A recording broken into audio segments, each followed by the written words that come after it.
Today we've just received a shipment of two identical cars. Identical, I mean they look exactly the same. Every single feature on the car is the same. The only difference being the mileage. One has 45,000 kilometers and the other has 63. But anyway, you've probably not seen this car on the Kenyan market that often. It's quite subtle, it's rare, it's unique, and it's one of my favorite small cars. This is actually called the 2018 Subaru Impreza GD2. It comes with a 1.6 litre petrol engine. You can get two different trim models. You can get the front wheel drive or the all wheel drive model. This one is called GT2, so it's the all wheel drive model. The other one is GK2, which is front wheel drive. Let me just take you through a quick comprehensive review of every single feature. So let's start again. This is a 2018 Subaru Impreza. Look at this cool feature.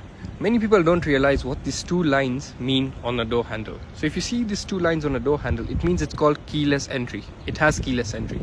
So all you have to do is put the key in your pocket. You don't need the key in your hands actually. Just have to have the key in your pocket or bag. Then you walk up to the car. The car will sense that you're next to it with its proximity sensors, and it automatically unlocks when you just put your hand behind the door handle. And the same can be done when you want to leave the car. And then you press those two lines. If you've probably passed a Japanese car, you'd see this sticker on it. This is actually called the Shaken inspection. You see, in Japan, every car must pass a strict roadworthiness test. It's called Shaken every few years. So when a car is new, it's inspected at 3 years old, then every 2 years after that.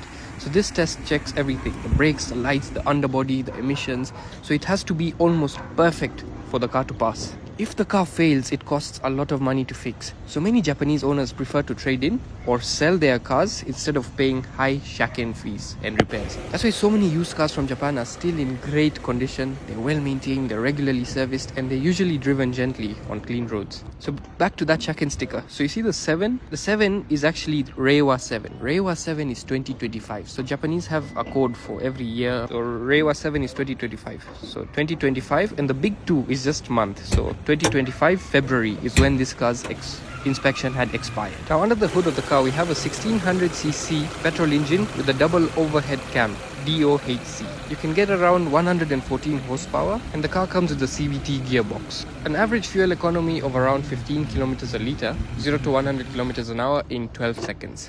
Now let me show you the interior of this car. This is where this car really shines. So if you're looking for a town car, very comfortable, good to use for Nairobi. It has all the features, it comes fully loaded. The speakers and sound quality in this car is impeccable, and it's just a very good place to be. You've got really comfortable seats to sit in. They're black cloth seats, unfortunately not electronically adjustable. And on the right hand side you have all your main master window controls. Now this is where the steering wheel really shines. It comes fully loaded with every single button and feature. Actually, this is the same steering wheel that you can get on the Forester, the WRX, the Impreza, the Legacy. The car just shares the same steering wheel with all Subaru counterparts. So this is for the infotainment system. So you can go back or forward your CD, you can change the track, you can go to the next song you play. You just click that button and you go next.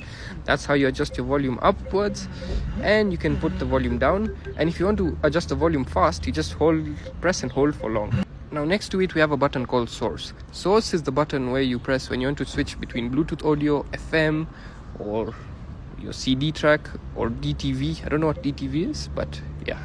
Then next to it you have a button for information. Information is for the top screen up there. You see that little mini screen you have that the car comes with? That's the information button, what it controls. So when you press it, you can see all the different settings the car shows you. This is for your car brain, okay? So it shows you what sensors are turned on, if the headlights are on auto. You have your four-wheel drive system control. Then you have your temperature, your oil temperature, your average speed. Then you have your fuel economy. You have the clock and much more stuff that you can also edit. Another cool feature this car has, it on the left side mirror, it has a camera. So this camera helps when you're parking the car. So to activate this button, you press this SVM button. SVM stands for Surround View Monitor. So it shows you the left side mirror, the camera next to it. So when you're going to park the car, you just press SVM and it shows you how close you are to the line or the car next to you, and it helps you and assists you when you park the car. As you can see, as I turn the steering wheel, you can see how it activates and how it turns. But it's pretty funny. So it only comes with the left side mirror, but then when you go to see the right side mirror, there's nothing. So there's no camera on the right side mirror. Now this is where the cruise control buttons are. So to start it, you have to press the cruise control on button.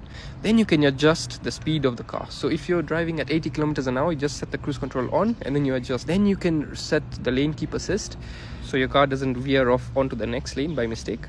Then you can also set how far you want the radar cruise control from the distance in front of you, from the distance from the car in front of you. So you press radar cruise control and you switch it on. Now next control on the steering wheel is your headlight controls.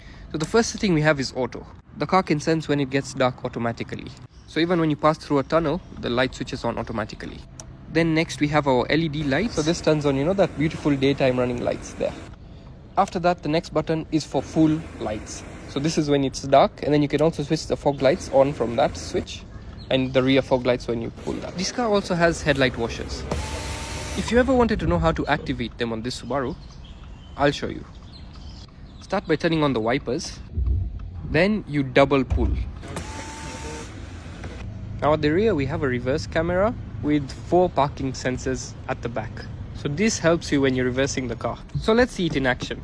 Engage reverse, the reverse camera pops up, and the more you go behind and the closer you get to the car behind you, your parking sensors start activating, you see?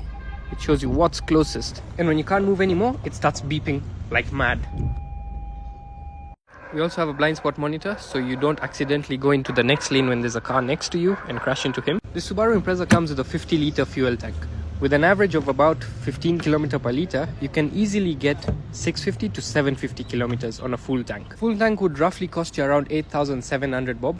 Let's now come to the boot of this car. If you notice, if I pull this up, there's no spare tire. So what do, you might ask? Actually, this car comes with an air compressor kit, you see? So when you have a flat tire, all you have to do is put some tire sealant, which it also has, and then you pump it in with this tire compressor. You see this thing? This is the this is the tire sealant, sorry. And other cool things you get a jack, and then you get this really funny thing. What is it, you might ask? It's a tow hook. So to use a tow hook, you have to pull out the key like this. You come and pop out this piece of trim right here on the bumper.